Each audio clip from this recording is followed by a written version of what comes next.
Thank you, Mr. Chair, and I also thank the Meta for coming here after 3 notices. Thank you. I have some specific personal question about how the Meta is detecting community standards violation, or what you call violation of community standards. When you look at when you look at your platform, we have here several um, when you report like a content, you will find here several violations like scam, fraud or impersonation, unauthorized political ad, adult content, selling or promoting restricted items, violence, hate or exploitation, bullying or unwanted content, intellectual property, suicide or self-harm, false information, problem involving 18-year-old or someone under 18 years old. Well, I was a victim of of your your platform, where my official um, Facebook account were taken down by your platform due to it said there impersonation. So I cannot understand why do you take down an account due to impersonation. So how does it happen? So how you determine that really is this account is impersonated? Because this account was reported to COMELEC as my official uh, election account for yeah, for my daily activities during election. Thank you, Madam Congressman. Mr. Chair, if I may. Madam Congressman, thank you for your question. Certainly impersonation is a violation of our community standards. And there, you know, I can say that I don't know the specifics of your case, but let me talk about a little bit about how we try to deal with issues of impersonation, right? You know, first of all, there can be a number of different reasons that an account might be taken down, right? There can be repeated violations of our community standards, or there can be very severe violations of our community standards. But other times, it can be because someone was able to, unfortunately, gain access to your account. Not your account, but anyone's account, right? It can happen that unauthorized access can take place, right? In those cases, they may, you know, once a hacker has gained access to an account, then, you know, sometimes what we see is they go and delete the account, or then they take over that account to use it for their own purposes. And, you know, and what we do in those cases is we work with the rightful account holder to retake control of their account, right? So we ask for credentials. It could be a government ID. It could be, you know, various email addresses or other identifying information that were used with that account in order to regain control of it. I think one thing we've seen and that we know is an extremely effective guard against having accounts taken over by hackers is two-factor authentication. Two-factor authentication is really the first line of defense that any user on Facebook, including members of Congress, have against their accounts being taken over. If you have two-factor authentication on, you know, anytime someone would seek to make changes to your account, it would ping you to make sure that you're the right person and you're authorizing those changes. I would urge everyone to make sure they have two-fact turned on their account.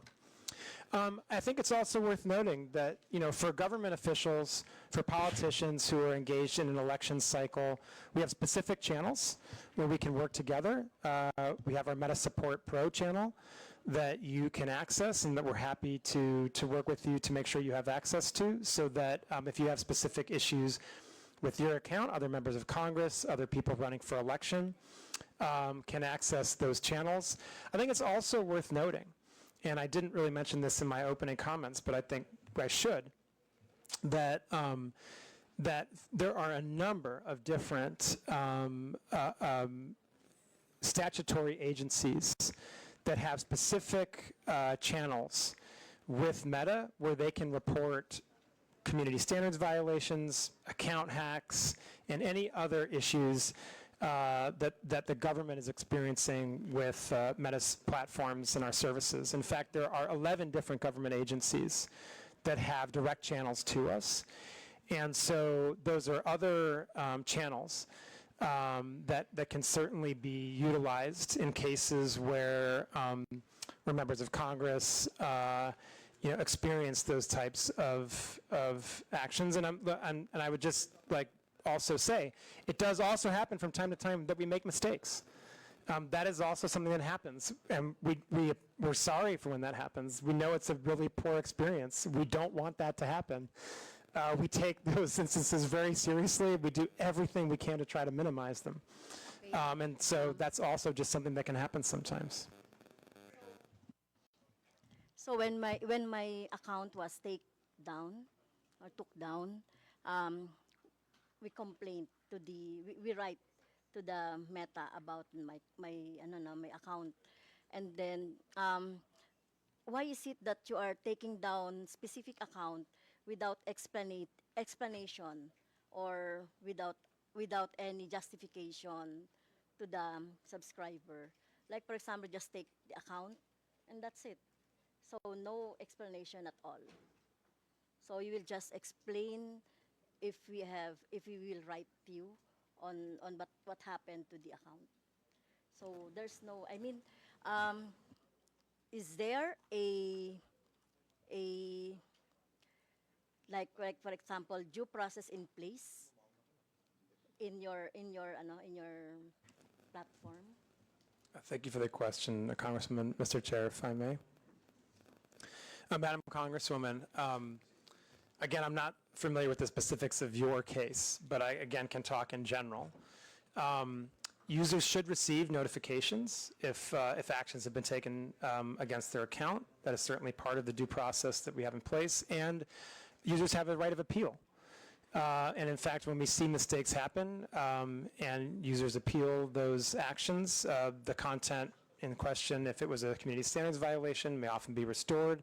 In some cases, the account would be restored. I do just want to highlight, in the specific case of hostile takeover of accounts, or what Meta believes may be a hostile takeover of an account, that can be a more complex process for very good reason. We want to make sure that we are not providing access to the account of someone who shouldn't have it. And so, Madam Congresswoman, I would just emphasize again that if you or another member of Congress is having any types of these issues, we can certainly provide you access to our Meta Support Pro and other channels so that we can solve these problems together.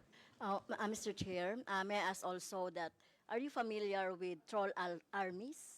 Troll armies, or mass reporting of an account so that it could be taken down for any other reasons.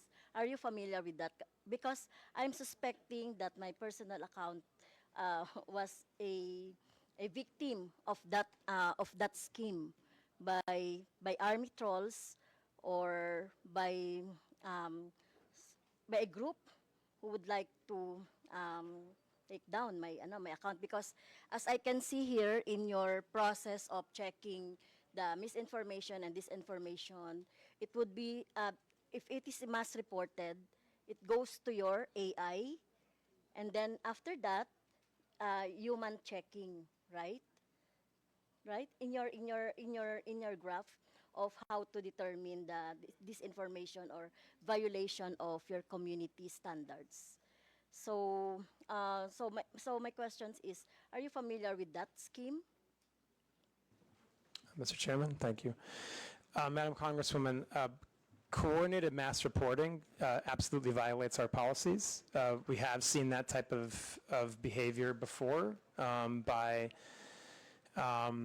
And certainly if we detect that type of behavior, then we would seek to make sure that any decisions that are made about accounts are the correct ones.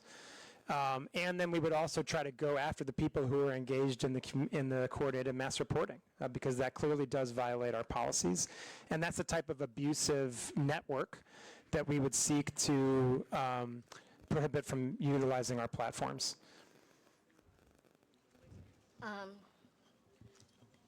Another question, Mr. Chair, is about the inaction of the Meta on the AI-generated images abused. I was also a victim of that when I hold a gun. They are using the AI-generated, but still in the platform.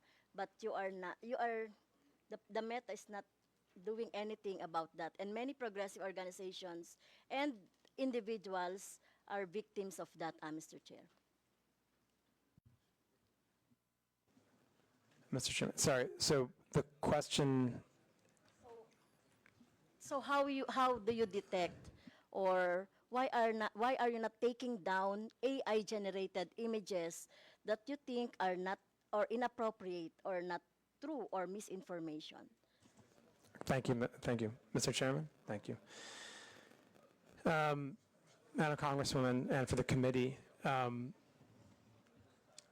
think I would start from the place of our view of misinformation is that whether or not it's AI generated or not, it would be misinformation, right? And so I think first and foremost, what I would say and emphasize is that our misinformation policies apply to content that is AI generated and is not AI generated. Now, taking a larger look at AI generated content, okay. There's a few different pieces to this, right? First and foremost, if people use meta AI in our own products to generate, for generative AI imagery or the like, we have the ability to detect that, right? And it'll come with a watermark, basically, and therefore a label and be recognizable as a generated AI image. Now, if people are using other tools, right, then basically it's harder to detect what is generative AI and what is not. This is an area of very significant investment for Meta right now.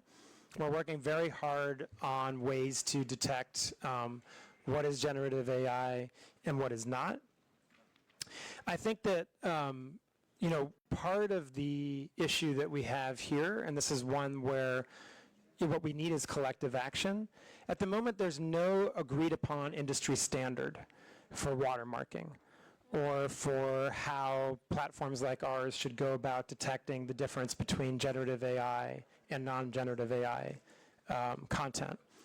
And so that's an area where we really need more focused industry collaboration, and certainly we are trying to drive that.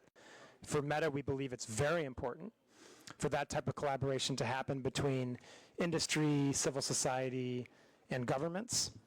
And I think the last thing I would really talk about when it comes to generative AI imagery or other content is really distinguishing between paid content and non-paid content, right? If you are, just generally speaking, at Meta, we take a much more stringent approach to moderating paid content, right?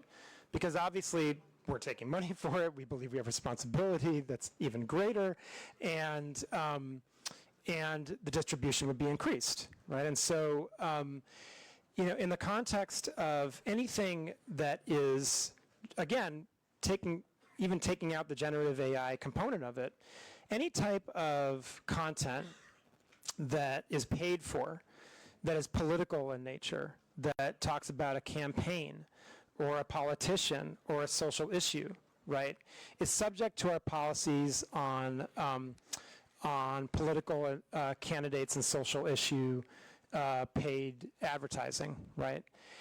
And according to those policies, you would be required to disclose who is paying for the ad and sponsoring the content.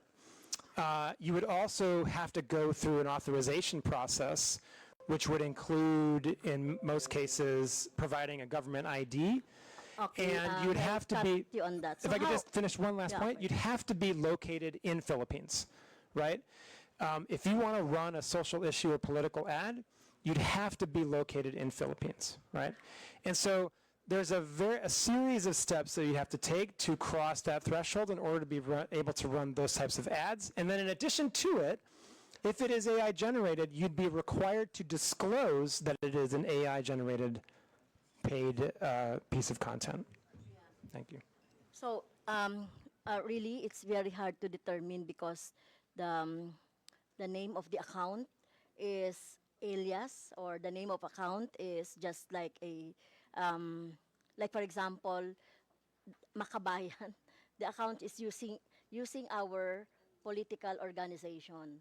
That account names Makabayan is using our political organization, but it has this what I saw an AI generated images of mine with guns, with the rebels, etc. I will see I will give you the images later so that you can see. Mr. Chair, if I, thank you, So- Madam Congresswoman, and I know my colleague also wants to add on to this. Mr. Chair, with your indulgence, Madam Congresswoman, it's my understanding that you reported this content, this image, to Comelec, Yeah. and we have removed it. Yeah. I would like to also state respectfully for the record that we're not doing nothing on harmful generative AI. In fact, as recently as it was either yesterday or the day before, I personally worked directly with PAOC to remove a harmful piece of generative AI that was promoting investment scams. And what happens when something like that gets reported, it's not just that piece of content that comes down. That informs our ability to enforce across the platforms and across other accounts. So although PAOC reported one specific URL, many, many others came down as a result of that report. So while I understand, with respect, how painful and frustrating it must be a victim of harmful generative AI, please don't think we're doing nothing. But we are not perfect yet, but we always strive to be better. We strive to be better by signal sharing and trend sharing with Filipino law enforcement, legislative, NGOs, civil society, etc.